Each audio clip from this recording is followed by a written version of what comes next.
அஸ்ஸலாமு அலைக்கும் வரஹ்மத்துல்லாஹி வபரகாத்துஹு. இஸ்லாம் என்றாலே அமைதி.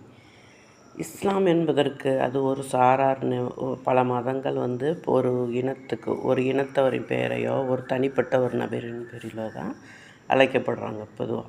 ஆனால் இஸ்லாம்ங்கிறதுக்கு அர்த்தம் அமைதி, சாந்தம். அதை தான் இஸ்லாம் போதிக்குது.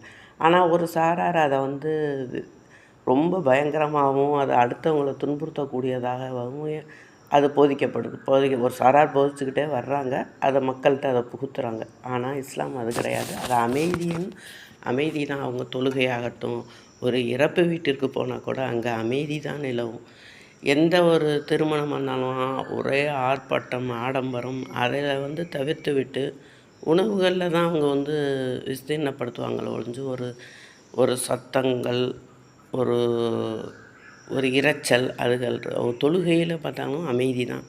அவங்க எந்த வணக்கங்களை செஞ்சாலும் சரி, அவங்க ஒரு விழாக்களாக அவங்களுடைய ஃபெஸ்டிவல்ஸை கொண்டாடினாலும் அமைதி தான்.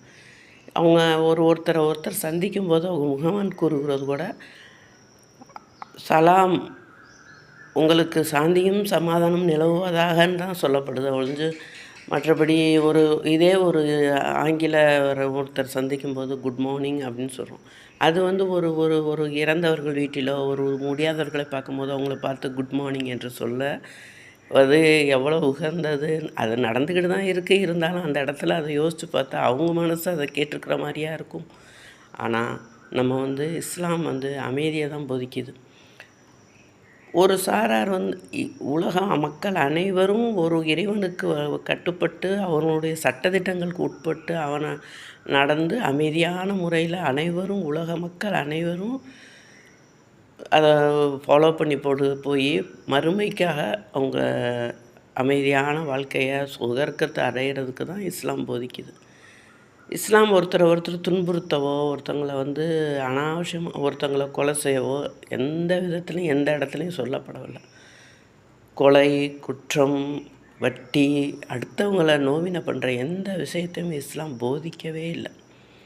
இஸ்லாம் அவர்களுக்கு அவர்கள் மதம், உங்களுக்கு உங்கள் மதம் என்று அப்படி தான் சொல்லியிருக்க. ஒருத்தவங்களை போட்டு அடித்து, ஒருத்தவங்களை கொலை செஞ்சு, அவங்கள அதிரச் செஞ்சு வாழ சொல்ல இஸ்லாம். ஏதோ எங்கேயோ யாரோ ஒரு ஊர்தார் செய்த அதை உலக மக்கள் அனைவருக்கும் இவங்க முஸ்லீம்னா இப்படி தான், இஸ்லாம்னா இப்படி தான் என்று அவங்க மேலே பழிய போடுறதோ அவங்கள அப்படி ஒருபோதும் இஸ்லாம் சொல்லலை. முஸ்லீம்கள் அடுத்தவர்களுக்கு பக்கத்து வீட்டுக்கார் கூட துன்பம் இழைக்காமல் வாழ தான் இஸ்லாம் சொல்லியிருக்கு. ஒரு சகோதரர் ஒரு யூதர் இறந்து போனால்